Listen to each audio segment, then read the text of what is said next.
Assalamualaikum warahmatullahi wabarakatuh. Bismillahirrahmanirrahim. Alhamdulillahirabbil alamin. Allahumma shalli ala sayyidina Muhammadin wa ala alihi wa sahbihi wa sallim. Kaum muslimin dan muslimat, wabil khusus jamaah grup ngaji salaf yang dirahmati oleh Allah Subhanahu wa ta'ala. Melanjutkan keterangan yang kemarin, kita sudah melewati sifat yang wajib bagi Allah, kemudian sifat yang jaiz kepada Allah Subhanahu wa ta'ala. Lalu setelah kita mengetahui sifat yang wajib bagi Allah, maka kita juga wajib mengetahui sifat yang dimiliki, sifat yang wajib bagi para utusannya Allah.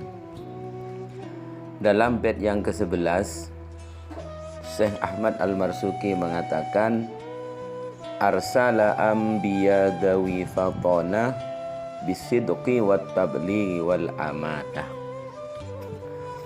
Allah mengutus para nabi yang memiliki sifat fatona, juga memiliki sifat sidik, juga memiliki sifat tabligh, juga memiliki sifat amanah.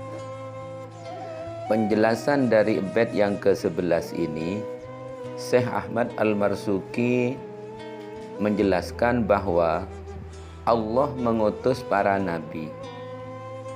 Tugas dari para nabi itu ada dua. Yang pertama adalah tabsir, yang kedua adalah indar. Tabsir artinya memberi kabar gembira dengan surga di akhirat bagi mereka yang beriman dan beramal soleh.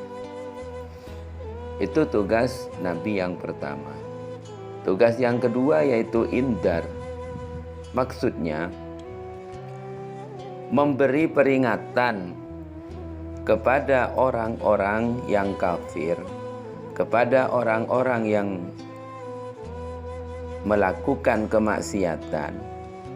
Peringatan dengan apa? Yaitu dengan siksa api neraka besok di akhirat. Allah Subhanahu wa ta'ala berfirman dalam surat Al-Baqarah ayat 213, kanan nasu ummatan wahidatan faba'asallahu an-nabiyyina mubashshirina wa mundhirin. Kanan nasu ummatan wahidah. Dulu umat manusia adalah umat yang satu, maksudnya umat yang beragama Islam. Kemudian mereka musyrik, sehingga faba'asallahu an-nabiyyina mubashshirina wa mundhirin, sehingga Allah mengutus para nabi untuk melakukan tabsir dan indar. Nabi dan Rasul yang pertama adalah Nabi Adam alaihi salam. Dan Nabi yang terakhir yaitu Nabi kita, Nabi besar Nabi Muhammad sallallahu alaihi wasallam. Jadi kita harus waspada. Makanya kita wajib ngaji kepada guru yang guru tersebut bersambung kepada para salafun sholih, para ulama, sehingga bersambung kepada Rasulullah sallallahu alaihi wasallam. Jadi kita harus waspada terhadap akidah-akidah yang dimiliki oleh orang-orang Wahabi, sebagian dari orang-orang Wahabi. Beliau mengatakan bahwa Nabi Adam itu bukan nabi dan bukan rasul. Mereka meyakini bahwa Nabi yang pertama itu adalah Nabi Nuh, bukan Nabi Adam. Keyakinan yang seperti ini bertentangan dengan ayat Al-Quran surat Al-Imran ayat 33, yang mana Allah Subhanahu wa ta'ala berfirman, Innallaha astafa Adam wa Nuha wa ala Ibrahim wa ala Imran 'alal 'alamin. Innallaha astafa Adam wa Nuha wa ala Ibrahim wa ala Imran. Sesungguhnya Allah telah memilih Adam yang pertama, kemudian Nuh, kemudian keluarga Ibrahim dan keluarga Imran. Untuk apa? Ya untuk menjadi nabi dan rasul. Untuk siapa? Alal alamin, atas alam semesta ini. Jadi kalau ada yang mengatakan bahwa Nabi Adam bukan nabi, bukan rasul, maka ini bertentangan dengan surat Al-Imran ayat 33. Makanya kita harus ngaji. Jadi akidah Wahabi tadi juga bertentangan dengan hadis Rasulullah Shallallahu Alaihi Wasallam. Rasulullah bersabda, wa ma min bani wa ma min nabiyyin wa ma min nabiyyin yauma idi adamah faman siwahu illa tahta liwa'i. Wa ma min nabiyyin yauma idin adamah, dan tidaklah ada seorang nabi pada hari itu, baik Nabi Adam atau selainnya, illa tahta liwa'i, kecuali berada di bawah benderaku saat itu. Jadi kita memang harus waspada di dalam bab akidah. Seperti paham Ahmadiyah yang meyakini bahwa ada nabi setelah Nabi Muhammad, yaitu Ghulam Ahmad. Itu tidak ada di bawah bendera Nabi Muhammad, itu tidak ada. Jadi dan nabi yang terakhir itu Nabi Muhammad. Kalau ada nabi setelah Nabi Muhammad, maka itu tidak sah. Itu murtad, kafir. Dan yang beriman kepada nabi setelah Nabi Muhammad yang percaya itu juga kafir dan murtad. Jadi keyakinan Ahmadiyah itu bertentangan dengan surat Al-Quran, dengan firman Allah Subhanahu wa ta'ala surat Al-Ahzab ayat 40. Allah Subhanahu wa ta'ala berfirman, wa khataman nabiyyinah, wa khataman nabiyyinah, dan Muhammad adalah akhir dari para nabi. Itu kan sudah jelas, berarti tidak ada nabi lagi setelah Nabi Muhammad Sallallahu Alaihi Wasallam.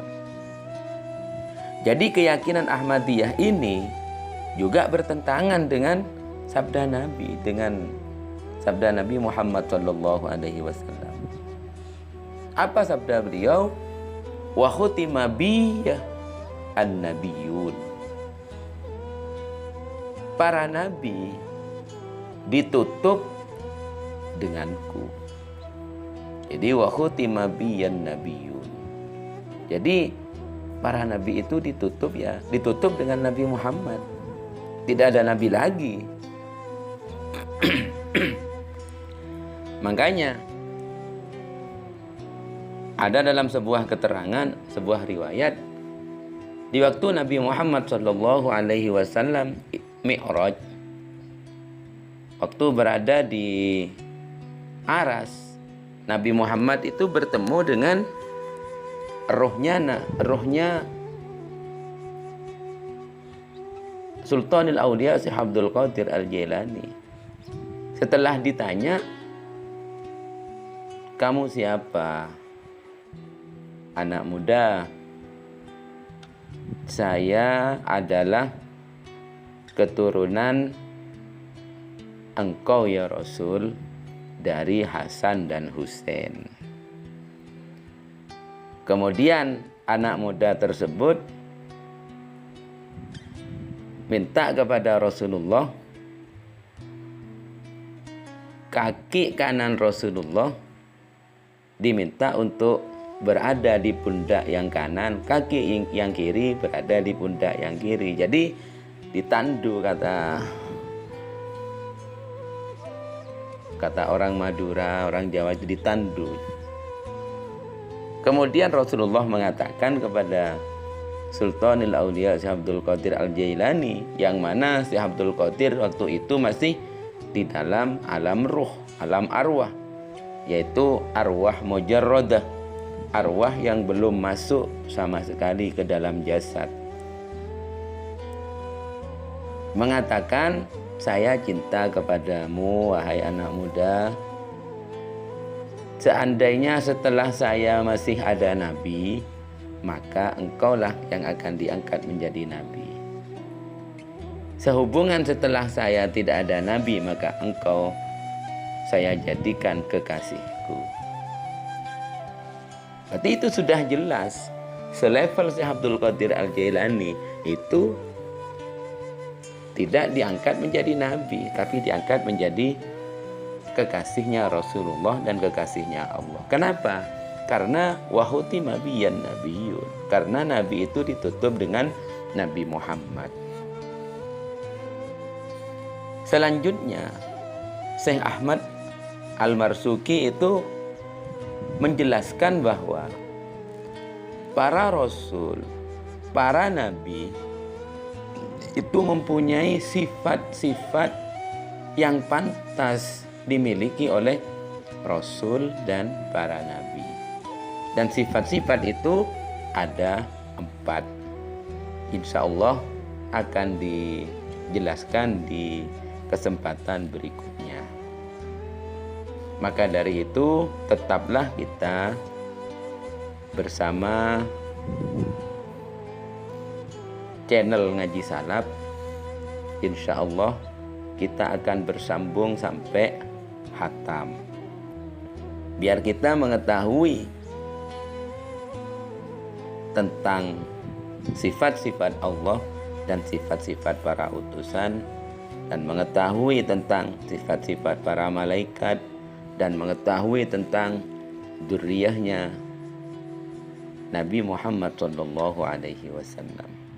Semoga menjadi keterangan yang barokah, yang manfaat, sehingga menjadi bekal kita untuk berjumpa dengan Allah Subhanahu wa taala besok di surga. Amin Allahumma amin.